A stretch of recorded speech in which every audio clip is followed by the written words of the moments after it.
Hello friends, welcome to my another blog. দেখতেই পাচ্ছ মা বাবা আমি তিনজনে বেরিয়ে পড়েছি।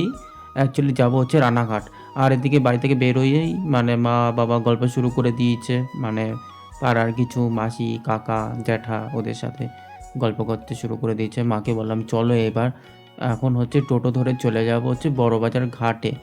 ঘাটের ওখান থেকে ঘাট পার হয়ে তারপরে আবার যাব রথতলা। রথতলার ওখানে মেসো আসবে, সেখানেই থেকে তারপর দেখি কোথায় যাওয়া যায়।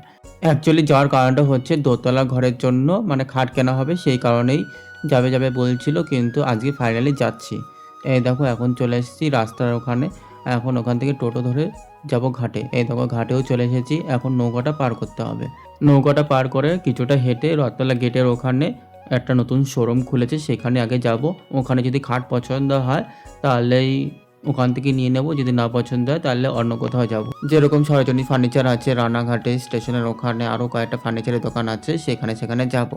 আর এই দেখো ওখানে দুজন ও তিনজন মাছ ধরছে, কিসের উপর ভেসে ভেসে যেন মাছ ধরছে বুঝতে পারছি না, তাই আমি দূর থেকে দেখলাম। আর এই দেখো নৌকা নৌকা ভালোই ভিড়, ভালোই লোকজন ছিল। দুটো নৌকো পরপর আসা যাওয়া করছে, একটা ওদিকে যাচ্ছে একটা এদিকে আসছে। এই দেখো ঘাট থেকে নেমে পড়েছি, এখন হেঁটে হেঁটে যাচ্ছি। এখন চলে যাবো রথতলা গেটের ওখানে, ওখানে মেসো ওয়েট করছে। ওখান থেকে চলে গিয়েছিলাম সিদ্ধেশ্বরী যে মন্দিরের ওখানে যে শোরুমটা, ওখানে গিয়েছিলাম। ওখানে খাট সেরকম পছন্দ হয়নি। আমার একটা খাট পছন্দ হয়েছিল, কিন্তু আমি যেরকম চাইছিলাম সেরকম পাচ্ছিলাম না। অন্য কালারের পছন্দ হচ্ছিল, কিন্তু কি করার, আমি যে কালারের চাচ্ছি সেই কালারটা পাচ্ছিলাম না। তারপর ওখান থেকে চলে গেছিলাম সরোজিনী ফার্নিচারে, ওখানেও গিয়েও সেরকম খাট পছন্দ হয়নি। আমি যেরকম খাট চাইছি সেরকম খাট পাচ্ছিলাম না। তারপর আমরা চলে আসলাম হিমাং ফার্নিচারের শোরুমে, এই দোকানটাতে। এই দোকানটাতে একবার এসে ঘুরে গেছি। এই যে খাটটা দেখছো না মিডিলে, এই খাটটাই মা পছন্দ করেছে। মা বলছে এই খাটটাই নিয়ে নে। তার পাশে যে রাজকীয় খাটটা ছিল, এই খাটটাও নিতে পারিস, সেটাও মা বলছিল, কিন্তু আমি নেব না। আমি বললাম পাশে যে খাটটা আছে সেটাই নিই, মিডিল যে খাটটা। এদিকে মা দেখছিল খাটের ভেতরটা কেমন, দোকানের লোকটাই খুলে দেখাচ্ছিল। আর বক্স খাট জানোই তো, আর এখনকার খাটগুলো ভেতরে বক্স করা ছিল। আর কাঠের খাটগুলো তো এরকম বক্স করা থাকে না, সাইডে পাল্লা থাকে ভেতরে জিনিসপত্র রাখার জন্য। আর এই খাটগুলো সামনে থেকে একদম হাইড্রোলিক সিস্টেম করা ছিল, সেটাই আর কি মা একদম তুলে একদম দেখলো। এখন সব কিছু দেখার পর খাটের প্রাইসটাও বলে দিল, সব কিছু মিলিয়ে প্রায় একটা অ্যামাউন্ট হয়েছে। এখন সেই অ্যামাউন্টের বিল করছে। আমরা বাইরের সোফায় গিয়ে বসে আছি, আর ওই দেখো বাবা মা বসে আছে। আর এদিকে মেসো বাইরে চলে গেছে, বাইরে একটু হাওয়া দিচ্ছিল, ঝড়টর আসতে পারে। আর যাই হোক, আমার যেই খাট পছন্দ ছিল সেই খাট তো আর পেলাম না। আমার ওয়ার্ড্রপের মতো খাট নেব ভেবেছিলাম, কিন্তু ওই কালারে খাটটা পাইনি, গ্রিনের ওপর সাদা, কিন্তু এখানে পেলাম ব্রাউনের উপরে সাদা। যাই হোক, এই খাটটাও খুব দারুণ ছিল। তারপরে চলে আসলাম ছোট বাজারে রেড চিলির ওখানে।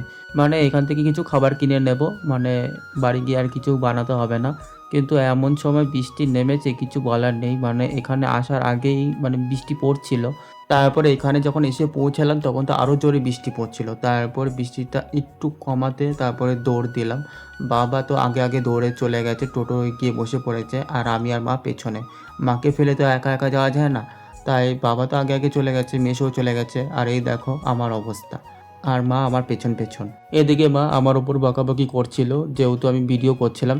মা এই দেখে রেগে গেছিলো, আমি বলছিলাম কিছু হবে না কিছু হবে না, মা বলছে পকেটে ফোন রাখ পকেটে ফোন রাখ, ফোনটা যদি কিছু হয় তোর একদিন কি আমার একদিন, এরকম বলছে। তারপরে এই দেখো ছোটো বাজারে একদম বন্যা হয়ে গেছে, জলে জল, কি বলবো, কিছু বলার নেই। আর সবাই ছাতা মাথা দিয়ে যাচ্ছিলো, আর আমরা ভিজে ভিজে যাচ্ছিলাম কোনো মতে। এই দেখো টোটোয় উঠলাম, আর এই দেখো মায়ের অবস্থা, প্লাস্টিক মাথায় মুখ দিয়ে কি বললাম, প্লাস্টিক খোলো আর রাখতে হবে না। তারপরে এই ভিজে ভিজে বাড়িতে আসলাম। এই দেখো বাড়িতে এসে এখন হাত মুখ ধুয়ে প্রায় এক প্রকার স্নানই করে নিয়েছি। স্নান টান করে এখন ফ্রেশ ট্রেশ হয়ে এখন শুয়ে পড়েছি। এখন খেয়ে নেব। চলো আপাতত রাখছি, আবার দেখা হবে নেক্সট কোনো মিনি ব্লগে। টাটা।